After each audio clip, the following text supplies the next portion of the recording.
Everyone has been saying that the US labor markets is strong today, but the numbers do not lie, guys. Payrolls just came in weaker than expected. We got revision numbers coming to the downside. Job openings are falling, plus jobless claims are the highest it's been since 2021. So here's the real question. Is the US job markets finally breaking? And also traders, how do we trade it? So let me break this down for you. But before then, I hope you guys enjoy this video. If you continuously like these type of videos, please like, comment also, and subscribe, okay? Send this to another trader as well. I know in the beginning of my trading journey, I wish I was getting videos like this as well to help me throughout my trading career. So this is why I would take the time to give this for you guys, all right? I love you, and hopefully you take advantage of this information. So now let's talk about the data cracks, right? We're going to start this off with non-farm payrolls, NFP, right? So just try to take notes as much as you can. So July payrolls only at 75K, but here's the kicker. May and June were revised down to the downside, right? Those revision numbers came in lower at negative 280K combined. That's a big slowdown, right? And this is what the markets has been doing with NFP data, that when it comes out, we don't get the big picture. So the next month, that's when we get the revised number, the actual numbers. And it's actually worse than what they're trying to give to us, right? Because they're trying to put it at face value like, oh, the market, look, NFP is good. And then next month we get the real data and it's always coming in negative. So we're seeing a trend of NFP numbers actually coming to the downside. Now let's talk about employment and wages, right? So unemployment finally ticked up to 4.2%, while average hour earnings cooked up around 3.9%, right? So average earnings is inflation. And those numbers actually increased. So when it comes to unemployment being at 4.2%, obviously overall that is still really low unemployment. But we saw that finally that number did go up higher. The number is not going lower, right? So it shows that more people are losing their jobs. That's not a hot labor market anymore, right? But job openings fell to 7.18 million. And for the first time since 2021, and that's fewer job openings than unemployed workers. That's the ratio slipping away, right? So that's extremely bad as well. Now coming towards jobless claims, weekly jobless claims rose to around 235,000. And continuous claims is near 2 million, the highest since 2021, right? So we have to understand, y'all remember what happened during 2020, and those numbers are finally kicking back up like when it did during 2020. And we don't have the same type of problem of why we're dealing with massive layoffs. So think about that, guys. Industry signals, right? So now let's talk about industry signals. The ISM Manufacturer Employment Index at a 43.8.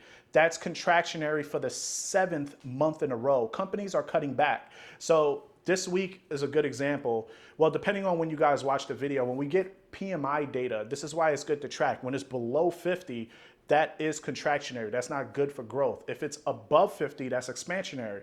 This is when the economy is doing extremely well, just so you guys could take that mental note as well. So why this matters.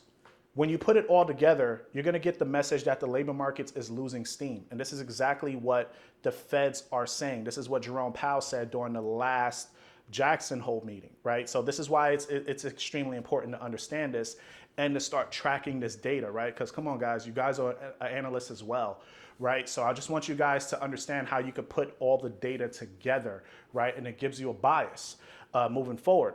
And for the feds, that changes everything. A softer job markets mean that they're more likely to cut rates at the September 16 and 17 Federal Reserve meeting. So traders are already pricing it in. So it's not a surprise, right? Markets has been pricing it in on already. So it kind of shows that the CME report, investors, they've been seeing this trend of data happening before Jerome Powell actually said it. So this is what helps you guys. You want to get good at fundamentals. Like, hopefully that's a really good example on how to track data so it could actually give you a bias, right? But this is another reason why the stock markets is rising, right? So now let's look at our trader's playbook, right? So opportunities. So how do you trade weaker labor markets, right? So you follow the yields.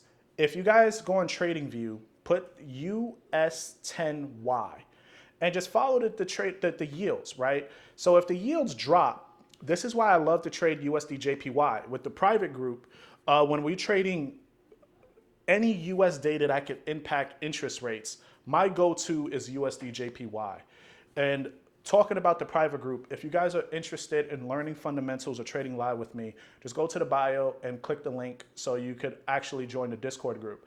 But if the yields drop, USD JPY follows, right? A soft NFP number is going to trigger weaker dollar. And then pairs like Euro USD and GBP USD, more Fed cuts is going to weaken the dollar, so you'll be looking for buys for those pairs. Now gold, when the yields are lowering, coming in lower, especially with a weaker dollar, that was set up for better buy opportunities if you guys are looking at gold, okay? And equities, if we do get rate cuts, those expectations, right, of rate cuts, that does support equities.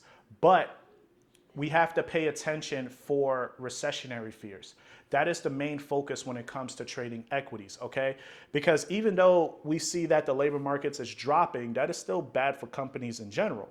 But the markets is gonna look at it either two ways, right? If we get a rate cut because the labor markets are easing, that's okay. It doesn't scream recessionary fears. So that would give a buy bias for the stock market. But if the Feds continue to support, right? If they support that a rate cut is going to be because recessionary fears are coming, like they're very worried about recession fears, that would most likely drop the stock market, okay? So just remember those two things and take those notes when it comes in, all right? So risk notes, weaker labor data can come in two ways, right? We're gonna see the US dollar dropping, we're gonna see the yields dropping, right? Or if we get that recessionary fear, we can see a completely risk-off market totally. So I want you guys to pay attention. So now these events that I want you guys to focus on, right? We're gonna get ISM service, employment, and jobless claims. So that's gonna set up for really good tradable opportunities, right? And on Friday, we're gonna get NFP data. So you're gonna focus on payrolls, you're gonna focus on wages, and unemployment data, including NFP. So most of us just only look at NFP data, but you have to focus on all those metrics as well. And they have to be in the same direction, right? If we want to see weaker data, they all have to come in lower than expected. All right. So yes, the labor markets is rolling over and the revisions is coming down, which has given us that expectations that the labor markets is actually dropping, right? Job openings is also confirming it too. So if you guys are paying attention to this, I agree with a soft, do we have a soft landing? Or are we going to have recessionary fears coming up? I don't like to think further ahead, but it kind of feels like we are moving towards that downside of the markets, which we was all expecting to happen probably last year. It seems like we're going to start getting it now. And hopefully when the Feds actually start cutting rates, it could save the markets. But if they don't, most likely we're going to see more of a darker turn coming ahead. But still, you know, what do you guys think? Hopefully this video helps you out. If you guys like these type of videos, again, like, comment, subscribe, and I'll see you guys at the next one.